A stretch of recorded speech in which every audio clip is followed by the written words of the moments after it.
Au segment économique aujourd'hui, on parle du fameux CELIAP, le compte d'épargne libre d'impôt pour l'achat d'une première propriété. On vous a proposé au début du mois via nos réseaux sociaux de nous faire part de vos questionnements sur le régime d'épargne et vous avez été plusieurs à lever la main pour répondre à vos questions. J'ai avec moi en studio Marie-Hélène Quirion de chez GFM Groupe Financier. Marie-Hélène, bonsoir. Bonsoir. Donc, rapidement, Marie-Hélène, peux-tu nous faire un petit rappel de ce qu'est le CELIAP?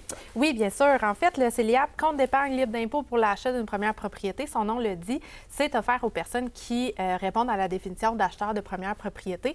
C'est un compte qui permet de cotiser et d'avoir une déduction d'impôt pour les cotisations qui sont faites à l'intérieur du compte, comme un REER, et de retirer des sommes libres d'impôt pour l'achat d'une première propriété, comme un CELI.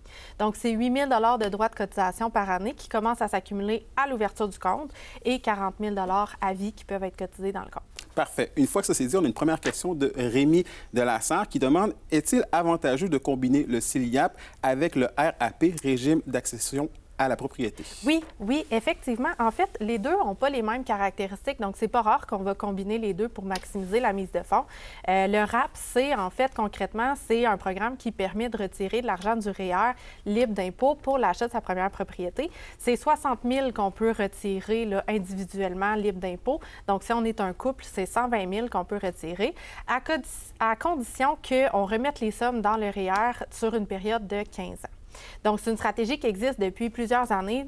Elle existait avant le CELIAP. Et le CELIAP, comme il y a des droits de cotisation limités par année, un 8 000 bien, c'est pas rare qu'on va utiliser le RAP aussi là, pour maximiser. OK, donc ça peut vraiment être une très bonne stratégie là, pour l'épargne. OK. Et maintenant, on a une question de Simon Damos qui demande « Est-ce que je peux reporter mes déductions fiscales à une année future pour maximiser mes économies d'impôt? » Tout à fait. C'est possible de reporter les déductions. Donc, c'est avantageux de le faire justement quand on prévoit qu'une année future, on va avoir plus de revenus, on va maximiser notre économie d'impôt. Aussi simple que ça. Oui.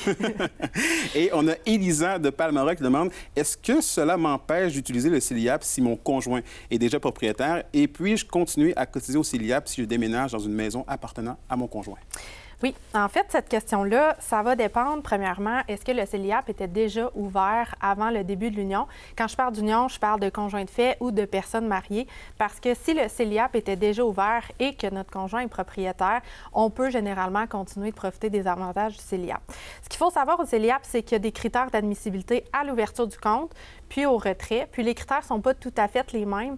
Donc, à l'ouverture du compte, il faut que moi et mon conjoint, on réponde à la définition de premier acheteur. Donc, il ne faut pas avoir été propriétaire de l'habitation qui est notre résidence principale dans l'année ou dans les 4 dernières années. Donc, si moi ou mon conjoint, on a été propriétaire, malheureusement, je ne peux pas ouvrir le CELIAP. Par contre, si le CELIAP est ouvert au retrait, c'est moi, seulement moi, qui dois répondre à la définition de premier acheteur. Donc, il ne faut pas que j'ai été propriétaire de l'habitation qui est ma résidence principale. Donc, si en cours de route, je me suis fait un conjoint qui, lui, est propriétaire puis qu'on habite dans cette résidence-là, ça ne m'empêche quand même pas de faire de retrait admissible dans ce cas-là. Donc, la personne la plus importante là-dedans, c'est nous-mêmes. Au retrait. Parfait. Exact. Et on a une dernière question de Cédric de Rwanda qui se demande que devient le CELIAP après 15 ans ou si on n'achète pas de propriété? Oui, bien, en fait, à la fin de la 15e année de l'ouverture du CELIAP, il faut fermer le compte. À ce moment-là, on a 2 options. Soit on encaisse les sommes, donc on les retire du compte. À ce moment-là, ce n'est pas un retrait qui est admissible, donc c'est des sommes qui vont être imposables. Il va falloir s'imposer sur ces sommes-là. La deuxième option, c'est de transférer les sommes accumulées dans un REER. Et ça, c'est possible de le faire. Ça n'affecte pas les droits de cotisation au REER, donc c'est avantageux à ce niveau-là.